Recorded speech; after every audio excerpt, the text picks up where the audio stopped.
বাংলার অন্যতম সফল প্রকল্প হলো লক্ষ্মীর ভাণ্ডার। মমতা ব্যানার্জির সরকার বারবার এই প্রকল্পের কথা বলেন। এখন এই প্রকল্পের টাকাও বাড়ানো হয়েছে। তবে এবার সেই লক্ষ্মীর ভাণ্ডারের টাকা নাকি বছরে 1 লক্ষ হতে পারে। সেই কথাই বলছেন বীরভূমের কংগ্রেস প্রার্থী। ভাবছেন তো কিভাবে এটা সম্ভব? সেই পথটাও বলে দিয়েছেন বাম সমর্থিত কংগ্রেস প্রার্থী মিল্টন রশিদ।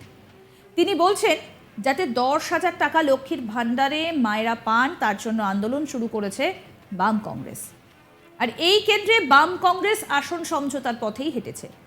সোমবার প্রচারে বেরিয়ে মিল্টন রশিদ বলেন, লক্ষ্মীর ভাণ্ডারের প্রাপ্য যাতে 10,000 টাকা করা হয় সেই জন্য আমরা ইতিমধ্যে আন্দোলন শুরু করেছি। জাতীয় কংগ্রেস এবং বামফ্রন্টের দাবি 1,000 টাকা নয়, লক্ষ্মীর ভাণ্ডারে 10,000 টাকা করে দেওয়া হোক। সঙ্গে সঙ্গে আর একটা কথা বলছি, রাহুল গান্ধী প্রধানমন্ত্রী হলে পশ্চিমবঙ্গের মা বোনেরা বছরে 1 লাখ টাকা পাবেন। তিনি আরও বলেন, এটা মোদির বিরুদ্ধে ভোট। যদি কংগ্রেস বামফ্রন্টে ভোট দেন এবং যদি রাহুল গান্ধী প্রধানমন্ত্রী হন তাহলে রাজ্যের মহিলারা বছরে 1 লাখ টাকা করে পাবেন। মহালক্ষ্মীর ভাণ্ডার, দুটো সুযোগের সদ্ব্যবহার করুন। আসুন আপনাদের শোনাই কংগ্রেস প্রার্থী মিল্টন রশিদ কি বললেন।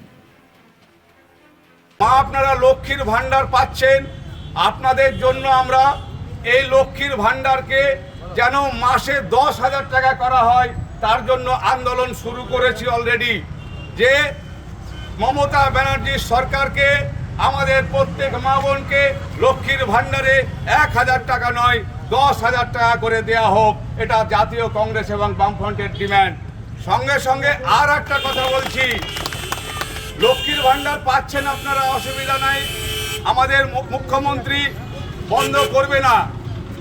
কিন্তু আপনাদের রাহুল গান্ধী, আমাদের ইন্ডিয়া সরকার বামফ্রন্ট কংগ্রেসের সরকার যদি আসে, ভারতবর্ষের মোদী সরকারকে যদি তাড়াতে পারি, তাহলে আমরা যদি প্রধানমন্ত্রী তৈরি করতে পারি রাহুল গান্ধীকে, আজকে রাহুল গান্ধী প্রধানমন্ত্রী হবে, কাল থেকে পশ্চিমবঙ্গ সহ ভারতবর্ষের মা বোনেরা বছরে 1 লাখ টাকা পাবে। তাই মা বোনদেরকে বলছি, এটা তো বাংলার ভোট নয়, এটা লক্ষ্মীর ভাণ্ডারের ভোট নয়, এটা হলো ভারতবর্ষের মোদির বিরুদ্ধে ভোট।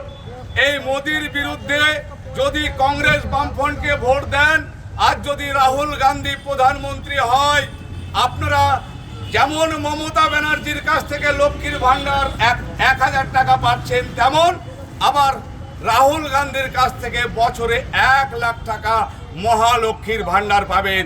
দুটো সুযোগের সদ্ব্যবহার করুন, দুটো সুযোগের সদ্ব্যবহার করুন। তাই এবারে মা বোনদেরকে অনুরোধ করব, একবার কষ্ট করে সুযোগ দিয়ে ইন্ডিয়া জোটের সরকার করুন, রাহুল গান্ধীকে প্রধানমন্ত্রী করুন, তারপরের দিন থেকে বছরে 1 লাখ টাকা 1 লাখ টাকা 1 লাখ টাকা। সবাই ভালো থাকবেন, সুস্থ থাকবেন। আমাদের প্রতিনিধি শান্তনু হাজরা কি প্রতিবেদন তুলে ধরলেন, আসুন শোনাই। বাম কংগ্রেসের জোট প্রার্থী বীরভূম লোকসভা কেন্দ্র থেকে রয়েছে মিল্টন রশিদ। আর এই মিল্টন রশিদ বিস্ফোরক মন্তব্য করেছেন। মন্তব্য হচ্ছে, আর ওনার এই মন্তব্যকে ঘিরে বিজেপি তৃণমূল সবাই কিন্তু কংগ্রেস বামকে খোঁচা দিচ্ছে। কি সেই মন্তব্য? তিনি বলছেন, দুটো সুযোগে সদ্ব্যবহার করুন। যেমন আপনারা মমতা ব্যানার্জির কাছ থেকে লক্ষ্মী ভাণ্ডারে 1,000 টাকা পাচ্ছেন, রাহুল গান্ধীকে প্রধানমন্ত্রী করুন, মাসে 10,000, বছরে 1 লক্ষ টাকা করে পাবেন। তিনি বলে আরও জানাচ্ছেন যে বাংলায় সহ ভারতবর্ষের প্রত্যেক মা বোনের অ্যাকাউন্টে 10,000 মাসে, বছরে মা বোনেরা 1 লক্ষ টাকা করে পাবেন। ওনার এই মন্তব্য ঘিরেই বিজেপি কিন্তু তীব্র আক্রমণ ছুটছে। বিজেপির তরফে দাবি যে মমতা ব্যানার্জি না আছে এনডিএ জোটে, না আছে INDIA জোটে। তবে বীরভূমের প্রার্থী মিল্টন রশিদ যে মন্তব্য করছেন, একেবারে মুখ্যমন্ত্রী মমতা বন্দ্যোপাধ্যায়ের যে লক্ষ্মী ভাণ্ডার প্রকল্প, সেই প্রকল্পের প্রশংসা করছেন বলে তাদের দাবি। সেক্ষেত্রে তারা আরও জানিয়েছেন, তাহলে বীরভূমে মনে হয় কংগ্রেস আর তৃণমূল ঐক্যবদ্ধ হয়ে জোটের লড়াই করছে। অপরদিকে তৃণমূল নেতৃত্বরা জানিয়েছে, বিরোধীরা হোক, যে সকল মানুষের স্তরে উন্নয়ন কিন্তু পৌঁছে দেওয়া হয়েছে, তার জন্যই মিল্টন রশিদ এই ধরনের মন্তব্য করতে বাধ্য হয়েছে। বহিরাগত বা অন্য বিরোধী সংগঠন তারা আগে প্রতিশ্রুতি দেয়, পরে ভোট চায়, পরে এই প্রতিশ্রুতি তারা রাখে না। কিন্তু মুখ্যমন্ত্রী আগে উন্নয়ন দেয়, পরে ভোট চায়। ঠিক বিজেপি কিন্তু আরও একটি আক্রমণ করেছেন মিল্টন রশিদকে।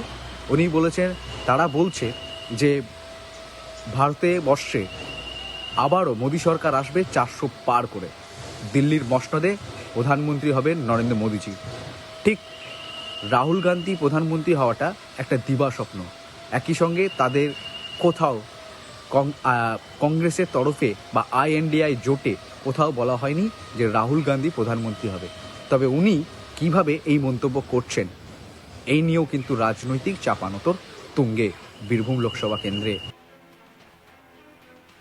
যদিও প্রার্থীর কথা শুনে অনেকেই অবাক হয়েছেন, এই লক্ষ্মীর ভান্ডারের টাকা বাড়ানোর কথা বিজেপির তরফেও বলা হয়েছিল। খগেন মুর্মু দেওয়াল লিখনে লক্ষ্মীর ভান্ডারের টাকা বাড়ানোর কথা বলা হয়েছিল, এক ধাক্কায় 3000 টাকা বাড়ানোর কথা বলা হয়েছিল। অন্যদিকে রাজ্য সরকারের লক্ষ্মীর ভান্ডার প্রকল্পকে কার্যত তুলোধনা করলেন রাজ্যের বিরোধী দলনেতা শুভেন্দু অধিকারী। তার অভিযোগ 500 টাকার হবি ভোলার দরকার নেই, একদিকে 500, অন্যদিকে 28,000 মদের পাউচ।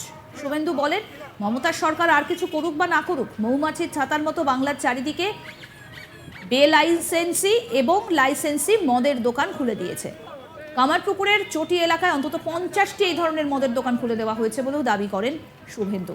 বাংলার গরিব পুরুষ মানুষের মেহনতের টাকা এই খপ্পরে পড়ে আত্মসাৎ হচ্ছে। এবার শোনাবো কি বলছেন বিরোধী দলনেতা শুভেন্দু অধিকারী। আপনাদেরকেও আমি বলে গেলাম, 500 টাকার ভবি ভোলার দরকার নেই। 500 টাকায় ভবি ভোলার দরকার নেই। একদিকে 500, অন্যদিকে 28 টাকার মদের পাউচ পাড়ায় পাড়ায়। আমার পুকুর চটিতে ঘুরলে আর কিছু নাই পান, 50টা মদের দোকান পাবেন, আইনি আর বেআইনি মিলে।